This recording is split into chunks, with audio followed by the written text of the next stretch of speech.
Evening டைமில் ஒரு டிஃப்ரெண்ட்டான ஸ்நாக் ரெசிபி செஞ்சு சாப்பிட்ணுன்னு ஆசைப்பட்டிங்கன்னா இந்த பொட்டேட்டோ பைட்ஸ் மறக்காமல் ட்ரை பண்ணி பாருங்கள். ரொம்ப கிறிஸ்பி அண்ட் சூப்பராக இருக்கும். ஃபஸ்ட்டு குக்கரில் 2 உருளைக்கிழங்க சேர்த்து நல்லா வேக வச்சு எடுத்துக்க போகிறேன். 5 விசில் போல் விட்டு வேக வச்சு தனியாக எடுத்து வச்சுக்கலாம். அடுத்ததாக தோல் உரிச்சிட்டு அதை நல்லா மசிச்சு ஓரமாக எடுத்து வச்சுக்க போகிறோம். உருளைக்கிழங்கு நல்லா இந்த மாதிரி மசிச்சுட்டு நம்ம சேர்க்கும் போது நல்லா பொட்டேட்டோ பைட்ஸ் உங்களுக்கு சாஃப்டாகவும் மேலே நல்லா கிறிஸ்பியாகவும் இருக்கும். அதனால் இந்த மாதிரி ஒரு மேஷரை வச்சு நான் மசிச்சு விட்டுக்கிறேன். அடுத்ததாக இந்த பொட்டேட்டோ பைட்ஸுக்கு ப்ரெட் ரொம்ப முக்கியம். 4 ப்ரெட் எடுத்திருக்கேன். அதை இந்த மாதிரி தண்ணியில் லைட்டாக டிப் பண்ணி எடுத்துக்க போகிறோம். ரொம்ப போட்டு ஊற வச்சிடாதீங்க, குழன்னு ஆகிடும். எல்லா சைடும் தண்ணி படுற மாதிரி லைட்டாக டிப் பண்ணிவிட்டு உடனே புழிஞ்சி எடுத்துடணும். அப்போ தான் அதில் இருக்கிற தண்ணி எல்லாம் வெளில வந்துடும். இந்த மாதிரி நம்ம ப்ரெட்டு சேர்த்து செய்யும் போது பார்த்திங்கன்னா டேஸ்ட் ரொம்ப சூப்பராக இருக்கும். அடுத்ததாக ஒரு கிண்ணத்தில் நம்ம நினச்சி எடுத்து வச்சுருக்க ப்ரெட்டை சேர்த்துக்கிட்டேன். இது கூடவே மசிச்சு எடுத்து வச்சுருக்க உருளைக்கிழங்கும் சேர்த்துக்கிறேன். நீங்கள் சின்ன சின்னதாக உருளைக்கிழங்கு இருந்துச்சுன்னா 2 போல் சேருங்க. பெருசாக இருந்துச்சுன்னா ஒரே உருளைக்கிழங்கு போதுமானதாக இருக்கும். இது கூடவே 1.5 ஸ்பூன் அளவுக்கு ரவை சேர்த்துருக்கேன். இதில் வறுக்காத ரவை இல்லை வறுத்த ரவை எது வேணாலுமே சேர்க்கலாம். ரவை சேர்க்கும் போது பார்த்திங்கன்னா உங்களுக்கு மேலே நல்லா கொஞ்சம் மொறுமொறுன்னு கிடைக்கும்.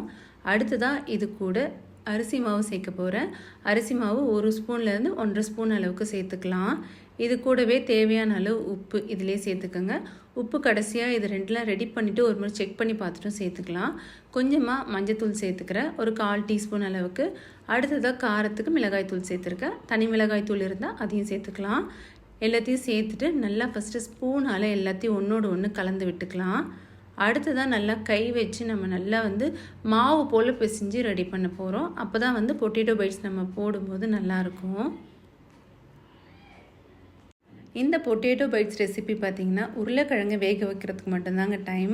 மற்றது எல்லாமே பார்த்திங்கன்னா டக்குன்னு நம்ம போட்டு ரெடி பண்ணி ஈவினிங் டைமில் சூப்பரான ஒரு ஸ்நாக்காகவும் இல்லை குழந்தைங்களுக்கு நீங்கள் ஸ்கூலுக்கு ஸ்நாக்ஸாகவுமே கொடுத்து அனுப்பலாம். அடுத்ததாக பார்த்திங்கன்னா நல்லா இது மாவு போல் பிசைஞ்சு எடுத்துக்கிட்டேன். இதை ஒரு சின்ன உருண்டைகளாக எடுத்து தனித்தனியாக இந்த மாதிரி ஒரு சப்பாத்தி கல்லில் வச்சு நல்லா நீல வாக்கில் இந்த மாதிரி உருட்டி எடுத்துக்கலாம்.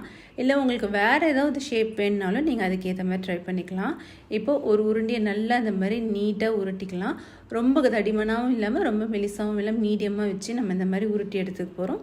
இடையில இந்த மாதிரி கட் பண்ணிவிட்டு நம்மளுக்கு பிடிச்ச ஷேப் போட்டுக்க போகிறேன். நான் இந்த மாதிரி கட் பண்ணிவிட்டு ஒரு ஃபோக் வச்சு இந்த மாதிரி ப்ரெஸ் பண்ணி எடுத்துக்க போகிறேன். இது பார்த்திங்கன்னா ஷேப் உங்களுக்கு பார்க்கவும் நல்லாயிருக்கும். அதுக்காக பண்ணுறது. ஷேப்பே வேண்டாம் வெறும்னே வேணும்னா நீங்கள் சப்பாத்தி மாதிரி திரட்டி கூட கட் பண்ணி நீங்கள் போட்டு எடுத்துக்கலாம். எல்லாமே நம்மளுடைய இஷ்டம்தான். பொட்டேட்டோ பைட்ஸ் அப்படிங்கிறப்போ மேலே கொஞ்சம் மொறுமொறுன்னு உள்ளே சாஃப்டாகவும் இருக்கிறது.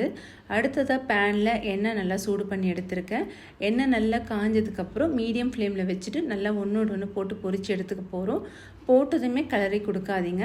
போட்டுட்டு ஒரு நிமிஷம் கழித்து ஒன்றும் இல்லை திருப்பி போட்டிங்கன்னா எல்லாம் ஈவனாக வெந்து வரும். கலரும் பார்த்திங்கன்னா ஈக்குவலாக நமக்கு எல்லாமே பார்த்திங்கன்னா கோல்டன் ப்ரௌனில் கிடைக்கும். சாப்பிடுமே அவ்வளோ சூப்பராக இருக்கும். இதை நீங்கள் வெறுமனேவே சாப்பிட்லாம், இல்லை சாஸ் தொட்டு சாப்பிட்டீங்கனாலும் சூப்பராக இருக்கும். இந்த வீடியோ பிடிச்சிருந்தா ஃப்ரெண்ட்ஸ் அண்ட் ஃபேமிலிக்கு ஷேர் பண்ணிக்கோங்க. தேங்க்ஸ் ஃபார் வாட்சிங்.